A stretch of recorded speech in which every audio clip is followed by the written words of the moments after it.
ओम शांति। भगवत गीता श्लोक क्लास में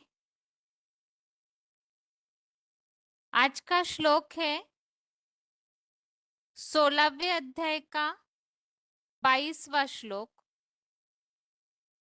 अध्याय 16 का श्लोक नंबर 22।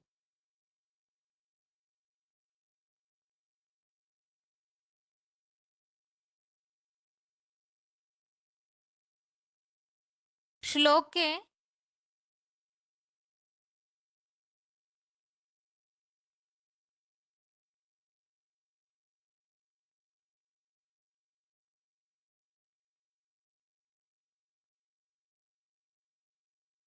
एतैर्विमुक्तः कौन्तेय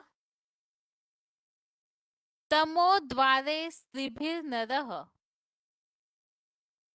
आचर्यत्यात्मनः श्रेय ततो याति पराम गतिम। श्लोक दोबारा। एतैर्विमुक्तः कौन्तेय तमो द्वारे स्त्रिभिर्नरः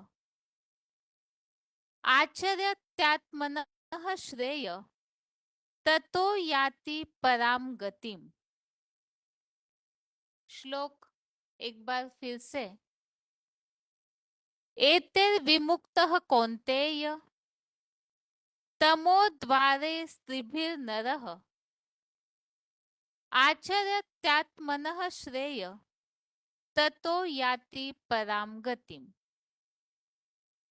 श्लोक का संधि विच्छेद है एते विमुक्तः कौन्तेय तमो द्वारे स्त्रिभिः नरः आचरति आत्मनः श्रेयः ततः याति पराम गतिम।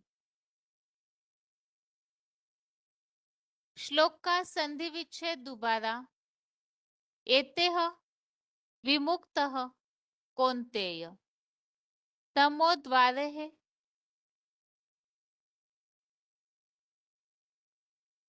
स्त्रिभिः नरः आचरति आत्मनः श्रेयः ततः याति पराम गतिम।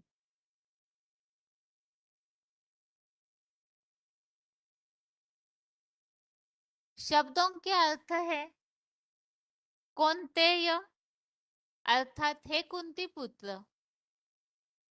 एते है त्रिभिः, एते है अर्थात इन, त्रिभिः अर्थात तीन। तमो द्वारे है अर्थात अंधकार के द्वारों से। विमुक्तः अर्थात विमुक्त। नरः अर्थात नर। आत्मनः अर्थात आत्मकल्याणार्थ। आत्मनः अर्थात आत्म श्रेयः अर्थात कल्याणार्थ। आचरति अर्थात कर्म करता है। ततः अर्थात जिससे। पराम गतिम अर्थात परम गति। याति अर्थात पाता है।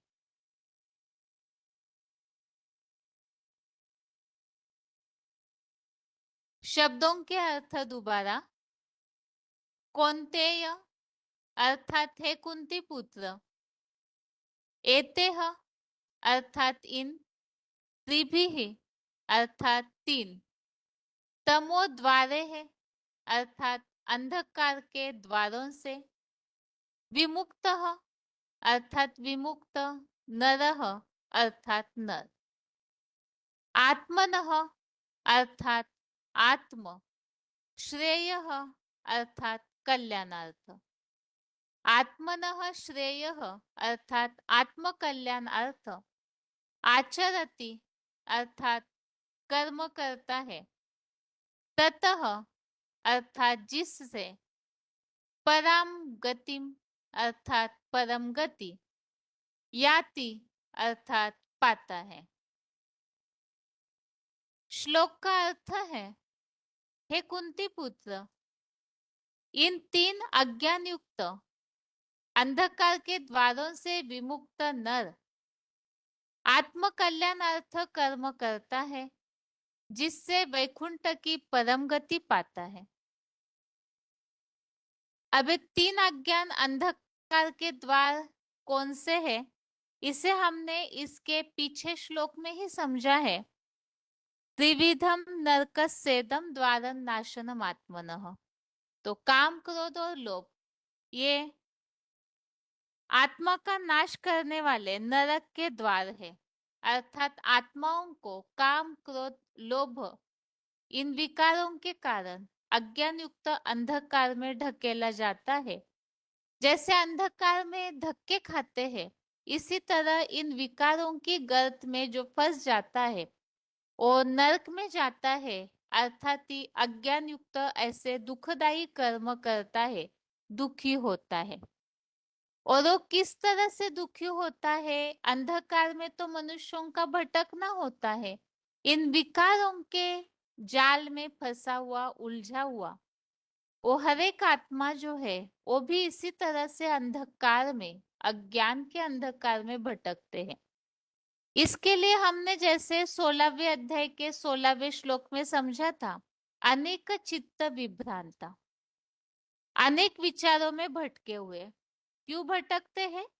क्योंकि काम भोगेशु पतंती नरकेषु च, काम भोग में आसक्त हुए ऐसी आत्माएं भटकती है और गंदे नरक में गिरते हैं। इसी तरह से हमने भटकने के लिए और बातें समझी थी। चिंताम परिमेयम च प्रलयांतम उपाश्रिता, इसमें भी हमने समझा अनगिनत चिंताओं में पड़े हुए। क्यों चिंताओं में पड़े हैं? इस अध्याय 16 के श्लोक नंबर 11 में भी स्पष्ट किया है, कामोपभोग परमा एतावदिति निश्चिता। इसी तरह अध्याय 16 का श्लोक नंबर 12 में भी स्पष्ट किया है, आशा पाश शते बद्धा काम क्रोध परायणा, सांसारिक आशाओं के सैकड़ों फंदों में जकड़े हुए। तो जकड़ना अर्थात ही बंधन में अटकना, जो अंधकार दुख का बंधन है, ये अज्ञान ही वास्तव में दुखों में भटकाते हैं और नरक में भी मनुष्य आत्माओं को गिराते हैं। तो इस तरह से विविध तरीके से ये 3 जो विकार और इनके साथ और भी इनके छोटे मोटे जो भी भाई है, वो भी आ जाते हैं, ईर्ष्या, द्वेष, आलस, निद्रा, अलबेलापन। तो ये सारे ही मनुष्य आत्माओं को चिंताओं में, अंधकार में ढकेलते हैं। इसी तरह से हमने और अध्यायों में भी काम क्रोध के कारण क्या नुकसान होता है, लोभ मोह से क्या नुकसान होता है, मोह को भी मूढ़ता और इसी तरह से अंधकार कहा है। व्यवहारिक जीवन में भी मोह, अंधकार, शास्त्रों में भी इन शब्दों का उल्लेख मिलता है। लोभ अंधकार, कामांध होते हैं, क्रोधांध होते हैं, अहंकार से अंधे होते हैं। तो ये अंधे होना अर्थात इसके कारण जो अज्ञान बुद्धि में छा जाता है, तो उस कारण से ही मनुष्य धक्के खाते हैं। अब इससे जो निकलने की सोचता है, जिसके लिए आज के इस श्लोक में बताया हुआ है, अज्ञान युक्त अंधकार के द्वारों से विमुक्त नर आत्म कल्याणार्थ कर्म करता है। अब जैसे हमने समझा कि काम, क्रोध, लोभ, इन विकारों के गर्त में जो समाया हुआ है, वो देहभान युक्त कर्म ही करता है, अपनी देह की पूर्ति के लिए ही कर्म करता है। और जो इससे मुक्त हो जाए, काम, क्रोध, लोभ, ये सारे ही देह की पूर्ति वाले विकार है, क्योंकि देहभान से ही ये सब विकारों की निर्मित होती है। जिसके लिए अध्याय 13 में भी एक श्लोक हमने समझा है, जिसमें इस बात को बताया हुआ है कि प्रकृति से ही 3 गुण और विकारों को उत्पन्न हुआ जानो। तो ये 3 गुण जो है, अर्थात इनसे ही निर्माण होने वाले विकार, तो ये देहभान से आते हैं। और जो इन विकारों से मुक्त हो जाता है, वो फिर आत्म कल्याणार्थ कर्म करता है, आत्मा को अपनी कोई इच्छाएं नहीं होती है, जो आत्मिक स्थिति में टिक जाता है। आत्म कल्याण अर्थ कर्म अर्थात क्या? आत्मा का कल्याण हो, अर्थात आत्मा अर्थात मन, बुद्धि और संस्कार का समुच्चय, संगात। तो मन, बुद्धि ये शुद्ध हो, सात्विक हो। तो इसके लिए जो आत्मा के लिए ही, आत्मा के सफाई, आत्मा की शुद्धि के लिए जो सोचे, तो फिर वो काम क्रोध से मुक्त हो जाएगा। और जो मुक्त हो जाते हैं इन विकारों से, या ऐसे सोचते हैं कि इन विकारों को छोड़ने वाले जो है, उनमें ज्ञान की ऐसी समझ आती है कि वो आत्मा के कल्याणार्थ, आत्मा जो है जन्म बाय जन्म अनेक जन्म लेती है, तो उसका कल्याण हो, आत्मा सदैव सुखी रहे, तो इस कल्याणार्थ कर्म करते हैं।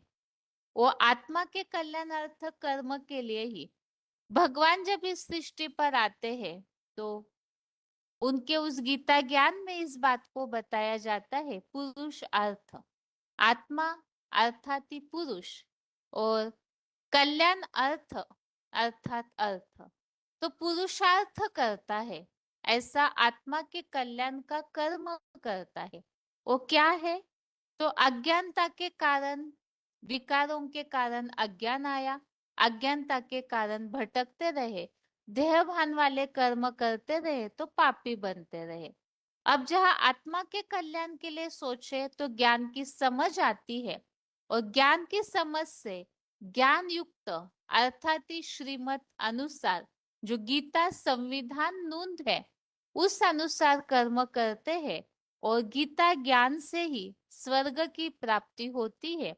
तो जो ऐसे विकारों को छोड़ करके आत्मा के कल्याणार्थ पुरुषार्थ करते हैं, तो परम गति, वैकुंठ की परम गति अर्थात स्वर्ग की प्राप्ति, अमरता की प्राप्ति, देवताई पद की प्राप्ति पाते हैं।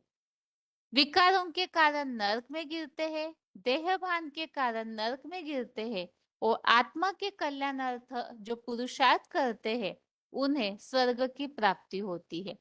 क्योंकि इसके पीछे कई अध्यायों में हमने इस बात को समझा है, जो आत्मा के अर्थ ही अध्याय 3 में जो श्लोक आए हुए हैं, नैव तस्य कृतेनार्थो न कृतेनः कश्चन।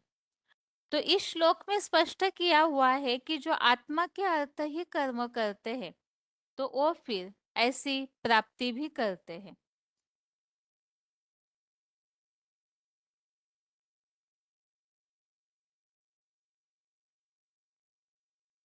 तीसरे अध्याय का 18वां और 17वां श्लोक, इसमें जैसे बताया है कि जो मनुष्य ज्योति बिंदु आत्मा में ही प्रीति वाला, आत्मा से ही तृप्त है, आत्मा में ही प्रसन्न रहता है, तो उसके लिए और कोई कार्य होता नहीं, जो कि सतयुगी देवताएं हैं। और जो आत्मा के लिए ही पुरुषार्थ करता है, तो उसको कोई कार्य करने से प्रयोजन नहीं, क्योंकि आत्मा तो ज्योति बिंदु स्वरूप है, देह तो बड़ी है, तो उसके लिए पूर्ति के लिए बहुत सारी मेहनत करनी होती है। और आत्मा के लिए जो करता है, तो उससे स्वर्ग की प्राप्ति होती है। यहाँ जैसे श्लोकों में बात आई है परम गति के प्राप्ति की, तो भगवत गीता में परम गति या परम पद की प्राप्ति के लिए काफी सारे श्लोक आए हुए हैं। और इसी तरह से जहाँ पुरुषार्थ की बात आई हुई है, अध्याय 5 का श्लोक नंबर 11, कायेन मनसा बुद्ध्या केवले इंद्रिये रपि योगिनः कर्म कुर्वन्ति संगम त्यक्तात्म शुद्धये। इस श्लोक में स्पष्ट किया है, योगी जन शरीर से मन द्वारा, बुद्धि द्वारा और केवल इंद्रियों द्वारा भी आत्मा की शुद्धि के लिए ही आसक्ति को त्याग कर कर्म करते हैं। और ऐसे आसक्ति को त्याग कर जो आत्मा के अर्थ ही कर्म करते हैं, मन बुद्धि की शुद्धि के लिए कर्म करना अर्थात ही आत्म कल्याण अर्थ कर्म करना, और ऐसे जो कर्म करते हैं उन्हें फिर शांति की प्राप्ति होती है। वो कर्म बंधन में बंधता नहीं है। तो ये तो आत्म कल्याण अर्थ कर्म अर्थात क्या, इसे हमने समझा। ऐसे ही भगवत गीता में कई सारे ऐसे श्लोक हैं जिसमें परम गति की बात आई हुई है।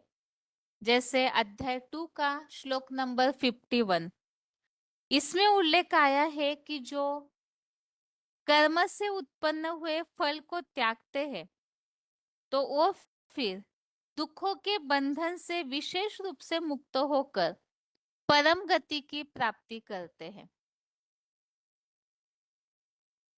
अर्थात ही देहभान है तो कर्म फल की इच्छा होती है, और आत्मा आत्मिक स्थिति में जहाँ है तो वहां इच्छाओं की कोई बात नहीं। तो इच्छाओं को त्याग कर जो कर्म करते हैं, अर्थात आत्मा के अर्थ ही जो कर्म करते हैं, उन्हें परम गति की प्राप्ति होती है। इसी तरह अध्याय 3 का श्लोक नंबर 19, इसमें भी अनासक्त पुरुष कर्मों का आचरण करता हुआ परम पद को पाता है, इस तरह से उल्लेख आया है। अध्याय 3 का श्लोक नंबर 19। इसी तरह से अध्याय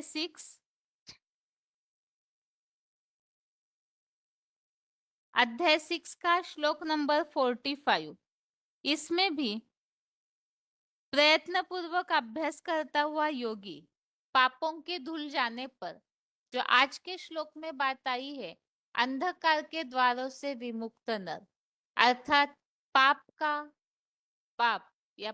का द्वार जो हमने समझा कामेश क्रोधेश रजोगुण समुद्भव, ये चोर डकैत है, पाप कराते हैं।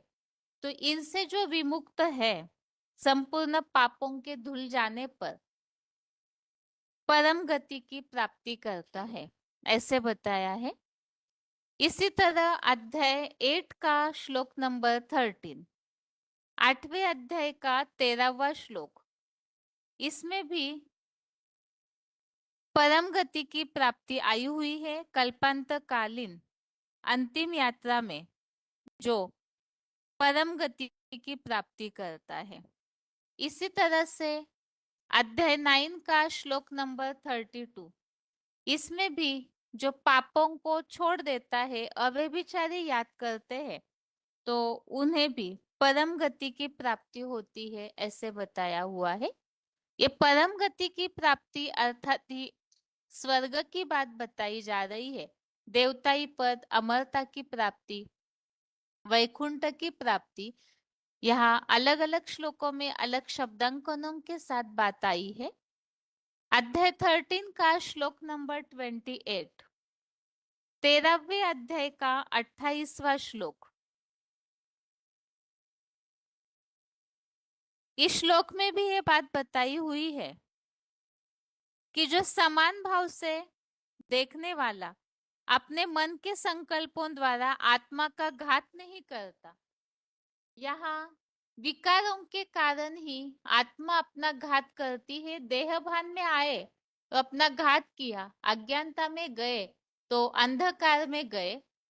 तो इसीलिए यहाँ बताया कि जो आत्मा विकारों में फंसकर अपनी आत्मा का घात नहीं करता है, तो वो फिर परम गति को पा लेता है।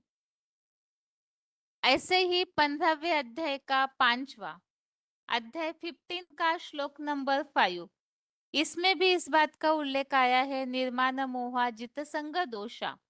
इस श्लोक में भी बताया है कि जो मान मोह से रहित आसक्ति को जीत लेता है, कामनाओं से पूरी तरह से निवृत्त है, तो वो फिर मोह रहित ज्ञानी अविनाशी परम पद की प्राप्ति करता है। अध्याय 8 का श्लोक नंबर 28, 8वें अध्याय का 28वां, इस श्लोक में भी इस बात को स्पष्ट किया है, परम गति की प्राप्ति। यह प्रसंग अलग है। राजयोगी जो है, सब लौकिक जो भी सांसारिक कर्म कांड है उन्हें छोड़ने की बात का प्रसंग है। बाकी यहाँ परम गति की बात का उल्लेख आया हुआ है। इसी तरह से अध्याय 18, 18वें अध्याय का 57 6 नंबर श्लोक। 18वें अध्याय का 56 नंबर श्लोक है। इसमें उल्लेख आया हुआ है, जो एक भगवान का आश्रय लेकर कर्मों को करता है, अर्थात ही भगवान का आश्रय लेने वाले आत्म कल्याणार्थ ही कर्म करते हैं और वो फिर अविनाशी परम पद की प्राप्ति करते हैं। इसी तरह से अध्याय 18 का श्लोक नंबर 62, 62 नंबर श्लोक, इसमें भी बात आई है कि जो समग्र भाव से ईश्वर की शरण लेता है और उनकी प्रसन्नता से परम शांति चिरकालीन विष्णु रूप परम पद को प्राप्त करता है।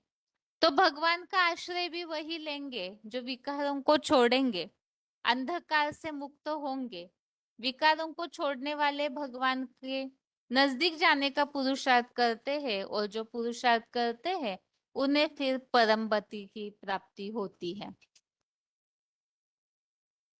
ये तो श्लोक का अर्थ और भगवत गीता में परम गति की बात का अलग अलग प्रसंगों में उल्लेख आया हुआ है, उससे हमने समझा। अभी आगे श्लोक का उच्चारण।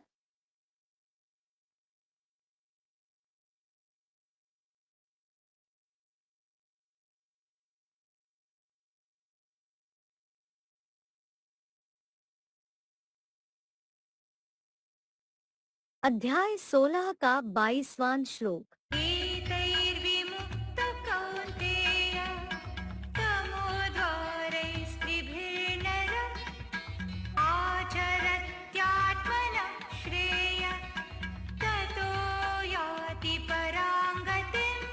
कौन्ते एते त्रिभिः तमोद्वारैः विमुक्तः नरः। हे कुंती पुत्र, इन 3 अंधकार के द्वारों से विमुक्त नर आत्मना श्रेया आचरति, आत्म कल्याणार्थ कर्म करता है, तथा पराम गतिम याति, जिससे परम गति पाता है। कौन्ते एतैः त्रिभिः तमोद्वारैः विमुक्तः नरः आत्मना श्रेया आचरति ततः पराम गतिम याति। भावार्थ, हे कुंती पुत्र, इन 3 अज्ञानयुक्त अंधकार के द्वारों से विमुक्त नर आत्म कल्याणार्थ कर्म करता है, जिससे वैकुंठ की परम गति पाता है।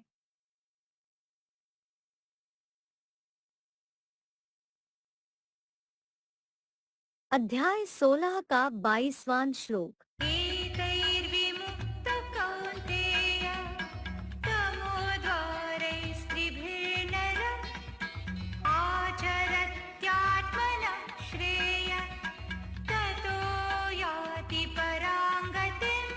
कौन्ते एते त्रिभिः तमोद्वारैः विमुक्तः नरः।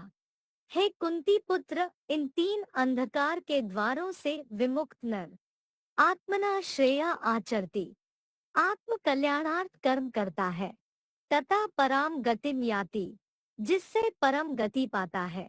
कौन्ते एतैः त्रिभिः तमोद्वारैः विमुक्तः नरः आत्मना श्रेया आचरति ततः पराम गतिम याति। भावार्थ, हे कुंती पुत्र, इन 3 अज्ञानयुक्त अंधकार के द्वारों से विमुक्त नर आत्म कल्याणार्थ कर्म करता है, जिससे वैकुंठ की परम गति पाता है।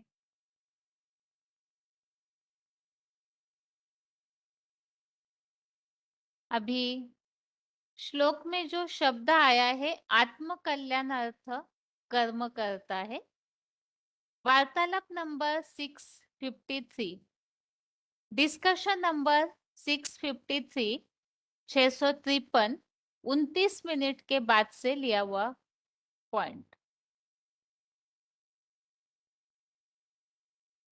और है पुरुषार्थ पुरु स, पुरु माने पूरी और स माने सेते, अर्थात शरीर रूपी पुरी में जो शयन करता है, सोता है, आराम करता है, वो है पुरुष रूपी आत्मा। इस शरीर रूपी पुरी में कौन सोता है, आराम करता है?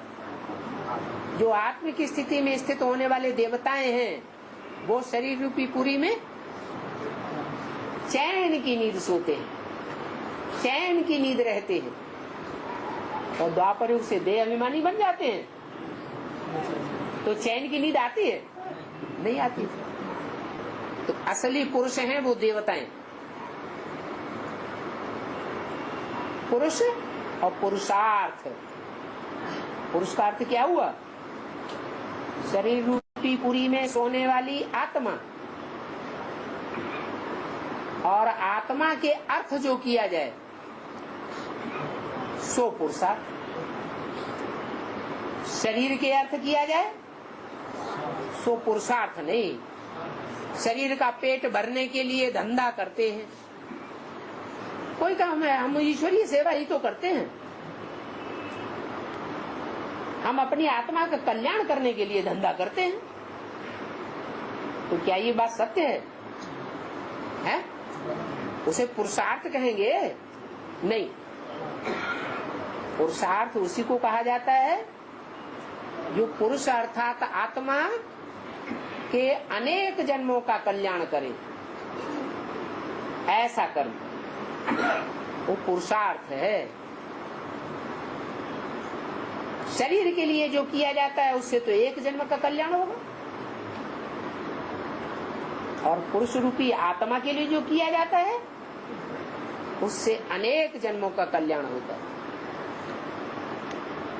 उसे कहते हैं पुरुषार्थ।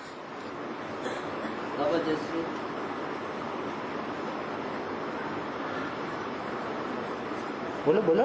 जैसे पुरुषार्थ कि आत्मा के द्वारा जो पुरुषार्थ किया आत्मिक स्थिति में रह करके जो भी कर्म हम करेंगे वो सारा ही पुरुषार्थ है। और देह भान में रह करके देह के लिए जो भी कर्म किए जाते हैं उसको पुरुषार्थ नहीं कहेंगे। क्या आत्मा का कल्याण के लिए नहीं कर रहे हैं? मान लो लौकिक पढ़ाई पढ़ रहे हैं, उसको पुरुषार्थ कहेंगे? पुरुष माने आत्मा, आत्मा के लिए कर रहे हैं? नहीं कर रहे हैं।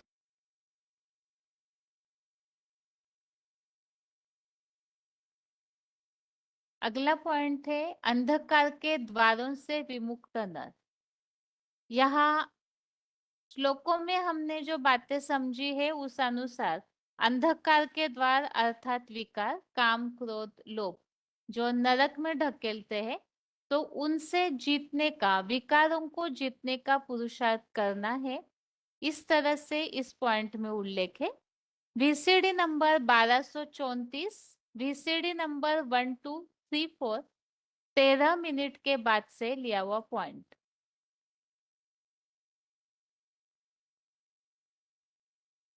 सच्चा सच्चा सुख तो तुमने 2500 वर्ष भोगा।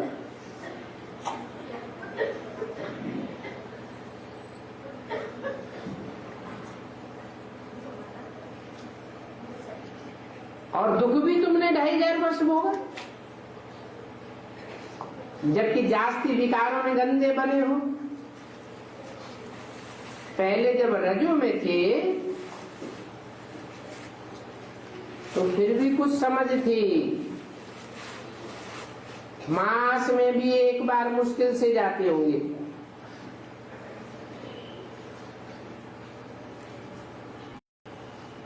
और फिर जास्ती टाइम भी लगता होगा। अभी तो बहुत जास्ती हो गया। तो बाप बच्चों को कहते हैं कि अभी तो सुखधाम में चलना है, जन्म जन्मांतर के पाप सिर पर हैं। अभी मुझे याद करो तो पाप कट जाए, और याद से तुमको बड़ी खुशी होगी। जो बाप तुमको आधा तक सुखधाम में ले जाते हैं, तो बाप को याद करना है। बाप कहते हैं अभी तुमको ऐसा बनना है लक्ष्मी नारायण जैसा, तो उसके लिए एक तो पवित्र बनो और अपने सच्चरित्र को सुधारते जाओ। विकारों को कहा जाता है भूत। लोभ का, मोह का भी भूत होता है। ये मोह का भूत तो बहुत अशुद्ध है, मनुष्यों को एकदम गंदा बनाए देता है। लोभी भी बहुत पाप करते हैं। तो ये 5 विकार बड़े कड़े भूत हैं। इन सभी को छोड़ना भी बड़ा मुश्किल हो जाता है। लोभ को छोड़ना भी ऐसा मुश्किल जितना काम को छोड़ना मुश्किल। छोड़ते ही नहीं। सारी आयु बाप समझाते हैं तो भी मोह की रग छूटती नहीं है। ये क्रोध भी मुश्किल से छूटता है। कहते हैं बच्चों को, क्रोध आया, नाम तो क्रोध का लेते हैं। कोई भी भूत न आए, अभी उन पर विजय पानी है। बाप कहते हैं जब तक मैं हूं पुरुषार्थ करते रहो।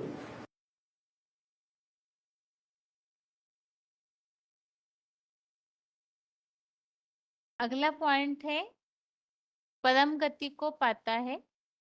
तो इसमें जो श्लोक में बात आई हुई है, विकारों से विमुक्त नर, अंधकार से जो मुक्त हो जाते हैं वो फिर परम गति की प्राप्ति करते हैं। इसमें अमर पद की प्राप्ति की बात इस पॉइंट में आई हुई है। VCD number 1458, VCD number 1458, 8 minutes के बाद से लिया हुआ पॉइंट। तुम जानते हो कि दुख देने वाले हैं ये 5 विकार।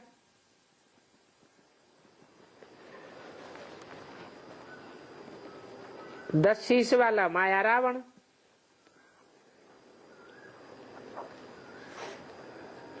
वो सबसे बड़ा दुश्मन है। उसमें भी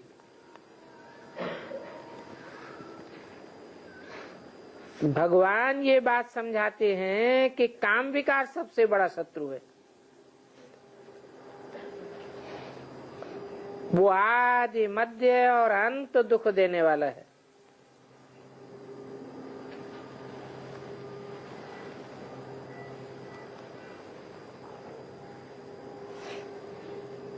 अर्थात पूरा ही नरक में ले जाते हैं। क्रोध के लिए नहीं है, ऐसे कहेंगे कि आदि मध्य अंत दुख देने वाला है।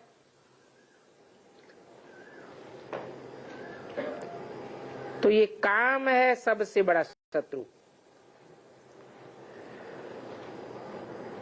इसलिए कहा जाता है इस काम महाशत्रु को ज्ञान तलवार से मारो अथवा जीतो।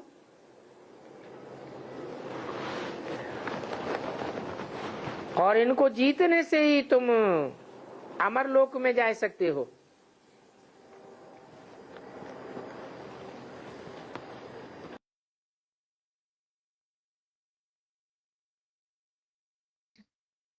आगे श्लोक में जो बात आई है, अंधकार के द्वारों से विमुक्त नर आत्म कल्याणार्थ कर्म करता है और परम गति पाता है। VCD number 2020, VCD number 2020, 35 minute 35 minutes के बाद से लिया हुआ पॉइंट। तो ये शरीर रूपी पुरी में आराम करने वाला ये पुरुष, ये आत्मा है। उसके लिए जो किया जाए, आत्मा के लिए जो किया जाए वो पुरुषार्थ। किसके अर्थ किया? पुरुष के लिए किया। पुरुष माने आत्मा। शरीर रूपी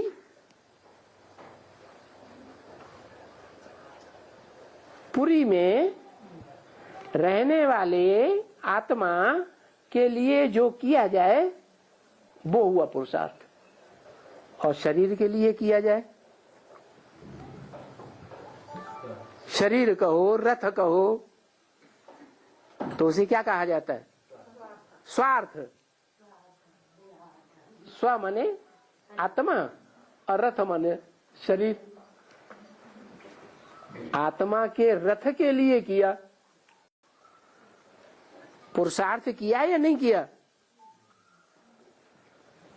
जो भी काम हमने किया वो आत्मा के रथ के लिए किया। आत्मा के रथ की प्राप्ति होती है, आत्मा को प्राप्ति नहीं होती, और होती भी है तो नाम मात्र, अल्पकाल के लिए या जन्म जन्मांतर के लिए है, अल्पकाल के लिए। तो पुरुषार्थ में और स्वार्थ में कितना अंतर हो गया, जमीन आसमान का। अभी बाप क्या कहते हैं? जो जो जितना जितना पुरुषार्थ करेंगे, माने जितना जितना आत्मा के अर्थ करेंगे, कर्तव्य सेवा, किसके लिए? आत्मा के कल्याण के लिए जितनी जितनी सेवा करेंगे, कर्म करेंगे, तो उतना उतना रावण के ऊपर जीत पहन लेंगे, 5 तत्वों के ऊपर जीत पहन लेंगे। आत्मा में जो विकारों की खाद पड़ गई है, 5 विकार, काम क्रोध लोभ मोह अहंकार, इन असुरों के ऊपर भी जीत पहन लेंगे। कब? क्या करेंगे? जब पुरुषार्थ करेंगे। तो और देह के अर्थ करेंगे तो बंधन में आएंगे या आत्मा स्वतंत्र बनेगी? बंधन में आ जाएंगे।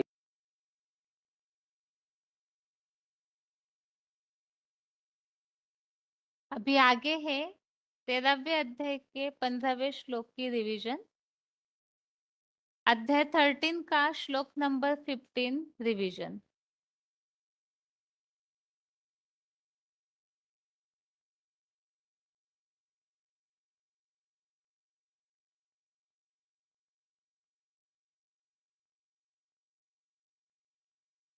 तेरहवें अध्याय में हम क्षेत्र और क्षेत्रज्ञ को जानना चाहिए, इस बात को समझ रहे हैं। और इसमें जैसे कि हमने अर्जुन रूपी जो हीरो पार्टधारी है, उनमें क्या क्या गुण होते हैं उसे समझा।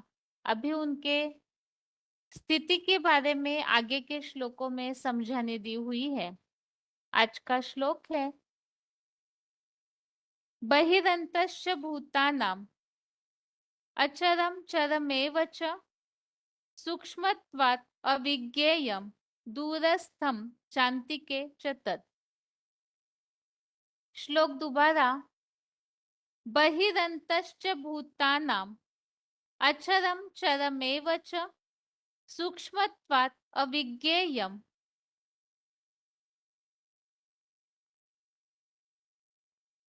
सूक्ष्मत्वात् तत् अविज्ञेयं दूरस्थम चान्तिके च तत्। श्लोक का अर्थ है वह करंट जैसी योग ऊर्जा से ही प्राणियों के बाहर और अंदर है, मन बुद्धि से सदा अचल है, जड़ देह से चलायमान भी है, अति सूक्ष्म होने से वह अज्ञानियों द्वारा देखा या जाना नहीं जाता, और वह देह दुनिया से दूर आत्मलोक अर्श में स्थित है। फिर भी वह खोपड़ी रूपा सहस्रार परम ब्रह्म लोक में रहते भी नंबरवार स्मृति द्वारा ज्ञानियों के निकट है। तो श्लोक में इस बात को बताया हुआ है, योग ऊर्जा जैसी करंट से वो प्राणियों के अंदर बाहर है, अचल भी है और जड़ देह के द्वारा चलायमान है। अति सूक्ष्म होने से अज्ञानियों द्वारा देखा या जाना नहीं जाता और देह की दुनिया से दूर आत्मलोक में स्थित है, लेकिन स्मृति द्वारा ज्ञानियों के निकट है। यहाँ नीचे श्लोक में यहाँ परम ब्रह्म लोक में रहते हुए भी इस बात के लिए नीचे फुटनोट में स्पष्ट किया है, पंचमुखी ब्रह्मा का ऊर्ध्वमुखी मुख ही परम ब्रह्म है, जो पुरुषोत्तम संगम में भी सदा उपराम है, क्योंकि महादेव पार्ट भी शिव का है। तो यह श्लोक में जो बात आई है, परम ब्रह्म लोक में रहते भी नंबरवार स्मृति द्वारा ज्ञानियों के निकट है। तो इसमें 5 मुख का जो ब्रह्मा दिखाया जाता है, तो उसमें एक मुख जो है ऊपर की ओर दिखाया जाता है, वो बताया हुआ है परम ब्रह्म का मुख है, और उसका कारण है क्योंकि वो इस दुनिया से सदैव उपराम रहते हैं। अभी इस श्लोक संबंधित आगे जैसे श्लोक में बात आई है, योग ऊर्जा से प्राणियों के द्वारा प्राणियों में बाहर या अंदर है, तो योग ऊर्जा की जो करंट है वो किस तरह से प्राणियों में बहती है, इसे इस पॉइंट में आगे स्पष्ट किया है। पहले इस श्लोक का उच्चारण।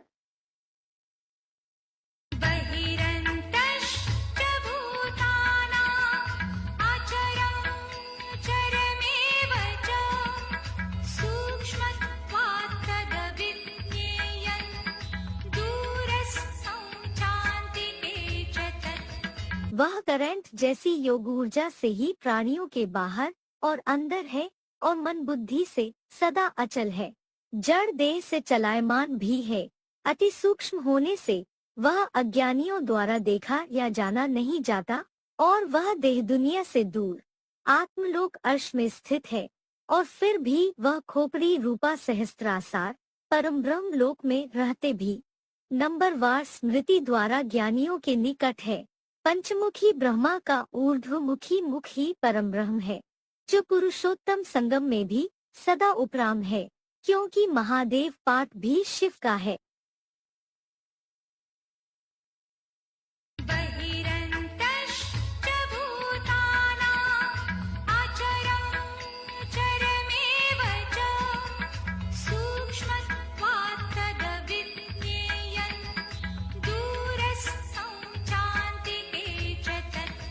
वह करंट जैसी योग ऊर्जा से ही प्राणियों के बाहर और अंदर है और मन बुद्धि से सदा अचल है, जड़ देह से चलायमान भी है। अति सूक्ष्म होने से वह अज्ञानियों द्वारा देखा या जाना नहीं जाता और वह देह दुनिया से दूर आत्मलोक अर्श में स्थित है, और फिर भी वह खोपड़ी रूपा सहस्त्रासार परम ब्रह्म लोक में रहते भी नंबरवार स्मृति द्वारा ज्ञानियों के निकट है। पंचमुखी ब्रह्मा का ऊर्ध्वमुखी मुख ही परम ब्रह्म है, जो पुरुषोत्तम संगम में भी सदा उपराम है, क्योंकि महादेव पाठ भी शिव का है। आगे योग ऊर्जा से प्राणियों के अंदर है। वार्तालाप नंबर 1748, डिस्कशन नंबर 1748, 24 मिनट्स के बाद से लिया हुआ पॉइंट।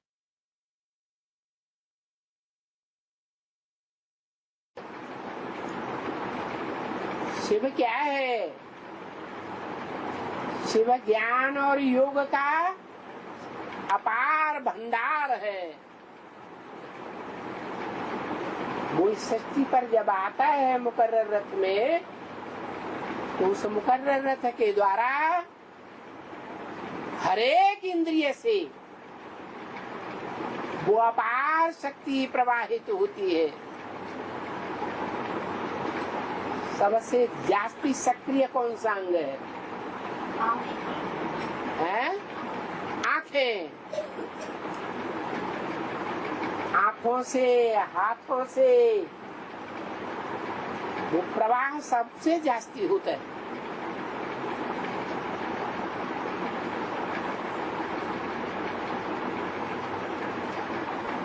तो हर आत्मा एक प्रकार का पात्र है। कोई मन बुद्धि रूपी पात्र छोटा, कोई बड़ा, कोई मीडियम, नंबरवार पात्र है। जो 500-700 करोड़ मनुष्य आत्माएं हैं वो क्या है? पात्र है, बर्तन, छोटा बर्तन, बड़ा बर्तन। जो जैसा बर्तन संगम युग में वो उतना ही ज्ञान योग की पावर अपने में भर लेता है।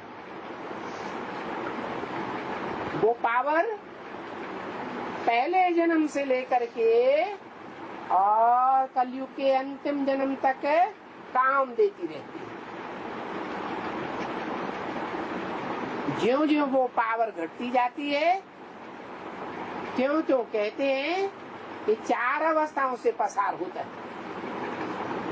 पहले सतो प्रधान, फिर सत्व सामान्य, फिर रजो, फिर अंत में तमो प्रधान हो जाता है।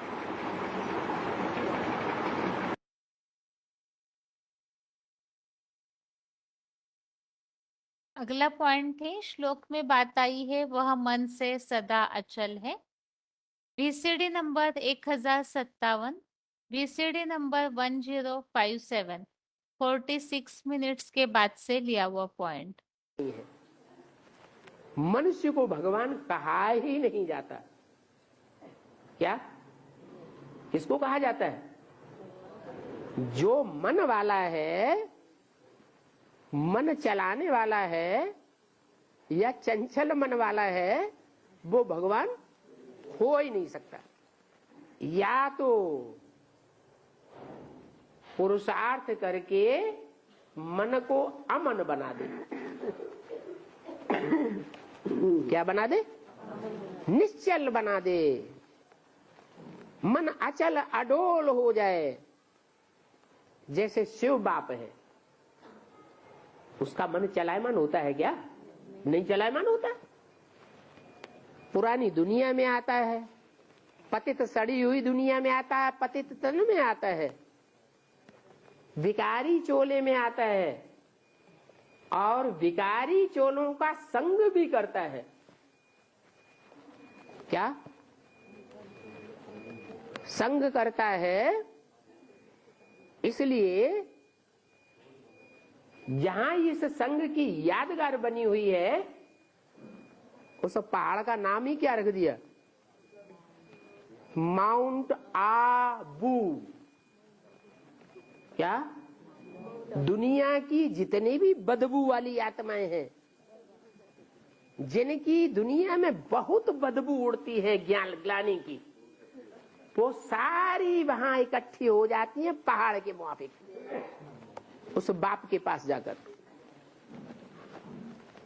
तो इतनी पतित दुनिया में इतने पतित शरीरधारियों के संपर्क संसर्ग में आता है, फिर भी मन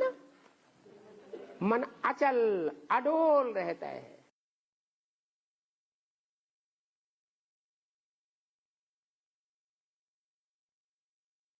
अगला पॉइंट है, वह बुद्धि से सदा अचल है।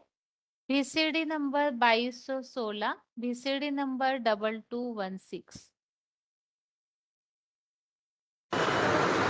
अमर बनाने वाली आत्मा सुप्रीम सोल जिसे कहा जाता है, जो कभी मरती ही नहीं,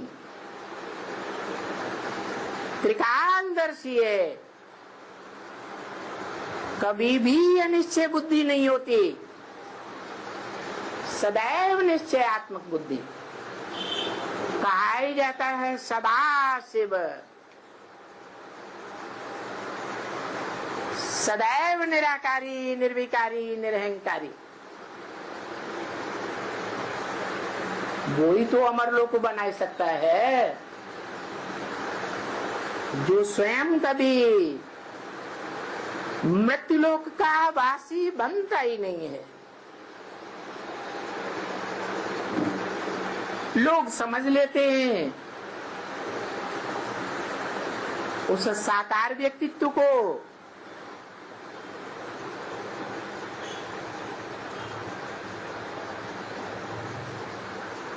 जो सन 76 से पहले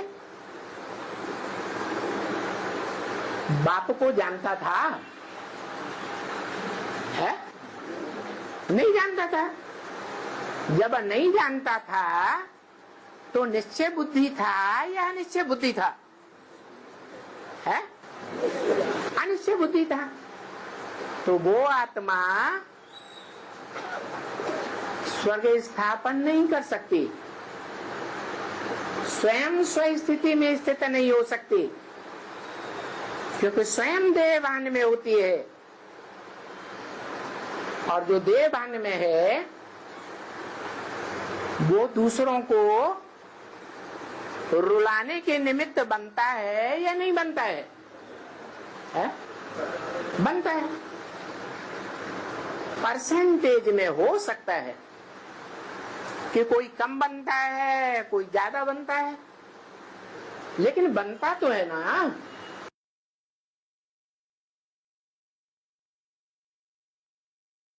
आगे अगला पॉइंट है, अति सूक्ष्म होने से वह अज्ञानियों के द्वारा देखा या जाना नहीं जाता है।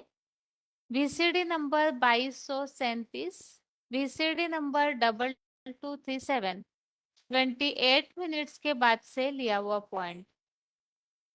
जैसे आत्मा इन आंखों से नहीं दिखाई देती, निराकार है, शरीर के अंदर है, ऐसे ही वो परमपिता,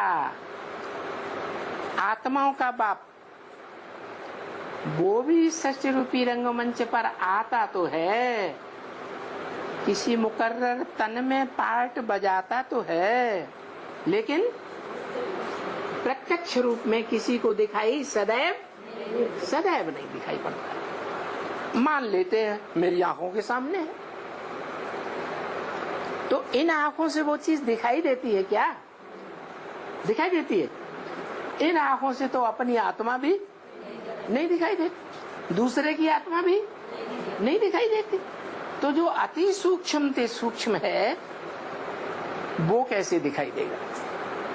वो डायरेक्टर पर्दे के पीछे रह करके जिस तन में प्रवेश करता है उसके द्वारा हमको ऐसी ज्ञान की पावर भरता है नंबर 1, और उस ज्ञान के आधार पर, ज्ञान माने जानकारी, उस जानकारी के आधार पर हमको अपनी आत्मा का परिचय और आत्माओं के बाप का परिचय भी देता है, माने अपना परिचय भी देता है।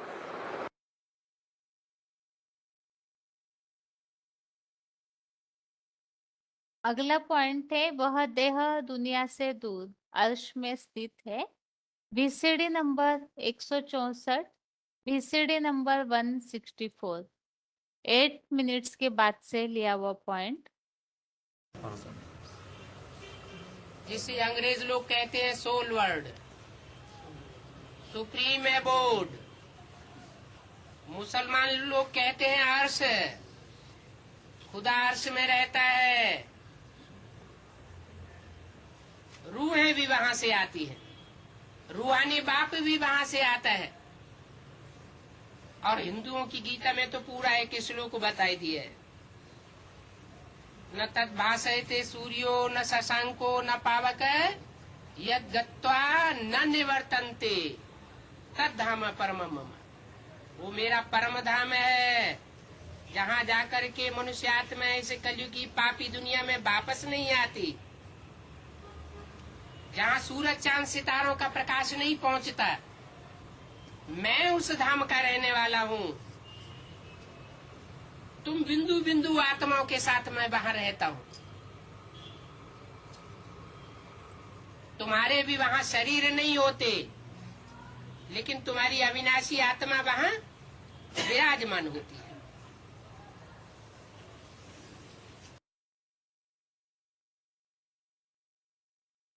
अगला पॉइंट है, खोपड़ी रूपा सहस्रासार, वार्तालाप नंबर 952, डिस्कशन नंबर 952, 21 मिनट्स के बाद से लिया हुआ पॉइंट।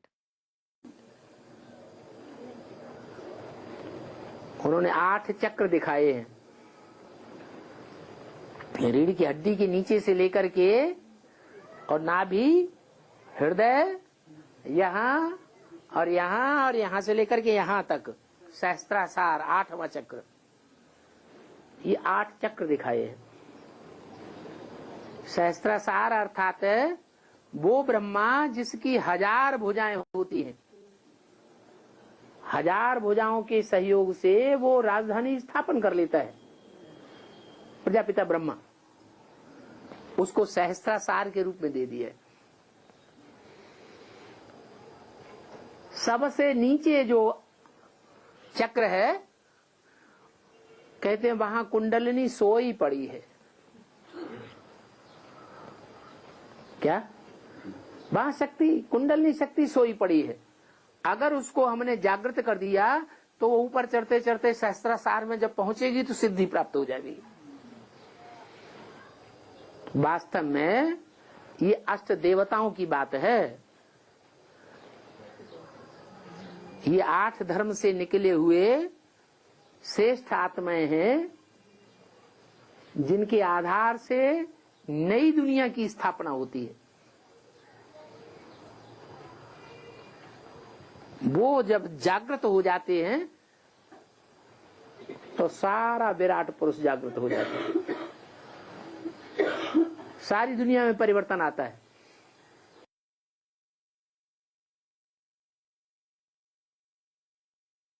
अगला पॉइंट है, परम ब्रह्म लोक में रहते भी नंबरवार स्मृति द्वारा ज्ञानियों के निकट है। VCD number 2563, VCD number 2563। तो ऐसे ही जो पहला ब्रह्म है मनुष्य सृष्टि का, जिसे परम ब्रह्म कहा जाता है, उस परम ब्रह्म में भी शिव बाप प्रवेश करते हैं, तो ये तो पक्का हो जाता है कि वो मुकर्रर रहता है। तो मुकर्रर रहता है तो छोड़ के जाएगा, या जैसे बोला है मुझे जितना याद करते हो उतना मैं तुम्हारे साथ हूं। याद करते हो तो तुम्हारे साथ हूं, याद नहीं करते हो तो तुम्हारे साथ नहीं हूं। भले मुकर्रर रथ में आता हूं, मुकर्रर रूप से रहता हूं, तुम हमेशा समझो शिव बाबा इसी। तो बताया, शर्त लगा दी, याद करोगे तो मैं फौरन हाजिर हूं, हाजिर नाजिर। तो इतनी बात पक्की होने का मतलब है कि याद ही कंपलसरी है। याद करेंगे तो ताकत मिलेगी, नहीं करेंगे तो ताकत नहीं मिलेगी।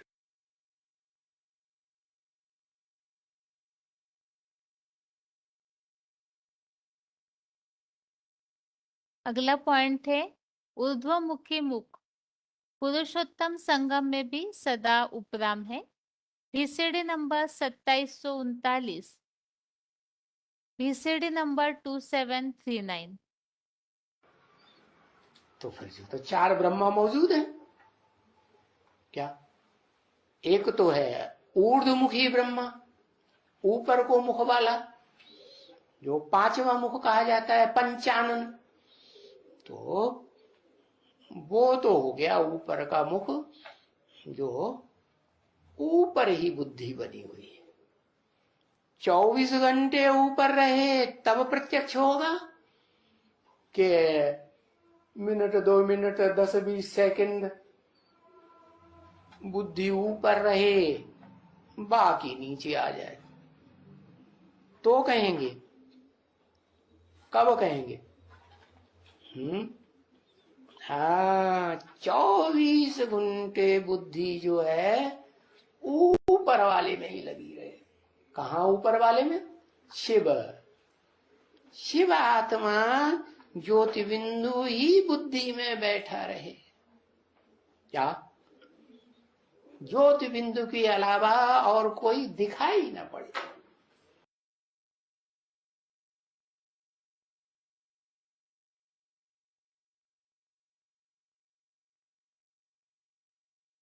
अगला पॉइंट है, श्लोक में फुटनोट में जो बात आई है, महादेव पार्ट भी शिव का है। Audio number 468। परमात्मा शिव के 3 बच्चे हैं, ब्रह्मा विष्णु शंकर, पहलौती की औलाद। उनमें सबसे बड़ा बच्चा कौन हुआ? देवदेव महादेव कहा जाता है, वह भी मैं हूँ।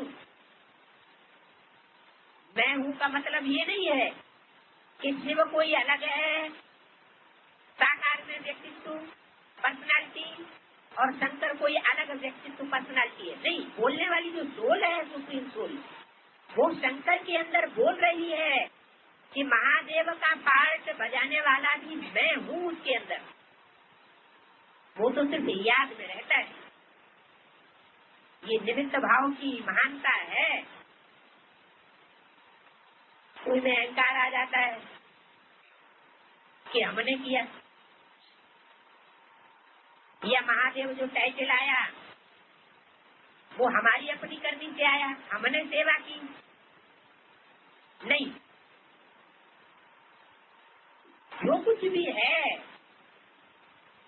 वो सब अपने से ऊपर वाले को अर्पण कर देना। इसी में महानता है। हम बच्चों को भी यही चाहिए। इस समय हम जो भी सेवा करते हैं, जो भी तन, जो भी मन, जो भी धन अर्पण करते हैं, वो सब बाप दादा को समर्पित करते हैं। और निर्माण भाव से ये अंदर से पक्का कर लें कि हर प्रकार की ईश्वरीय सेवा बाप दादा करते हैं, हम नहीं करते। हम तो तमो प्रधान आत्मा बन चुके हैं। तमो प्रधान आत्मा तो कोई सेवा नहीं कर सकती। जो भी सेवा करते हैं वो बाप दादा करते हैं। तो उनसे निमित्त भाव से समझने से एक ही शरीर के अंदर 2 सोल कार्य कर रही है। एक है सिर्फ आत्मा की स्थिति में रहने वाली और परमात्मा बाप को याद करने वाली सोल। राम की सोल कहो, प्रजापिता की सोल कहो, तो देवादिदेव कहो,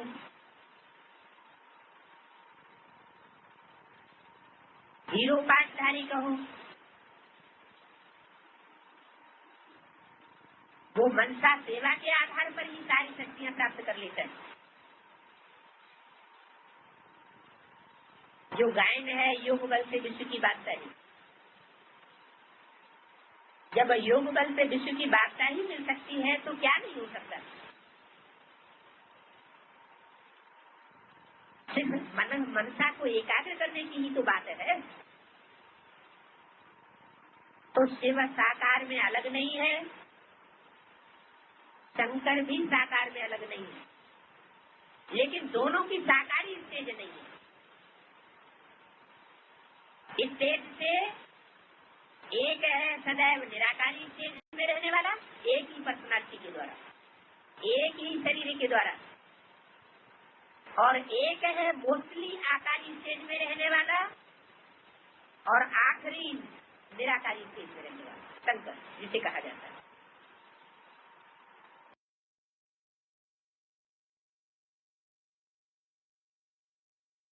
अभी आज के श्लोक को रिवाइज करके आज का क्लास पूरा करते हैं। 16वें अध्याय का 22वां श्लोक।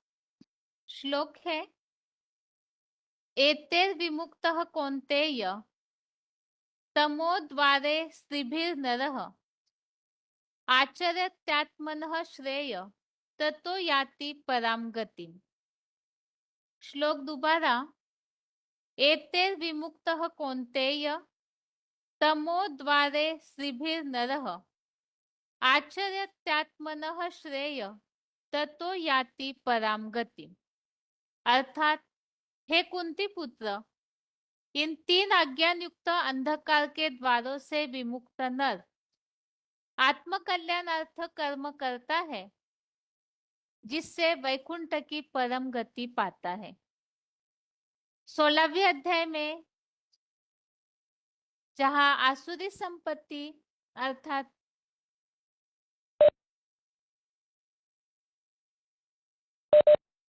आसुरी गुणों से युक्त मनुष्य आत्माएं जब बन जाती है तो किस तरह से 5 विकारों के जाल में उलझ जाती है, उसमें भी विशेषकर जैसे श्लोक नंबर 21 में बताया है, काम क्रोध लोभ, ये जो 3 विकार है इससे मनुष्य नरक में ढकेले जाते हैं।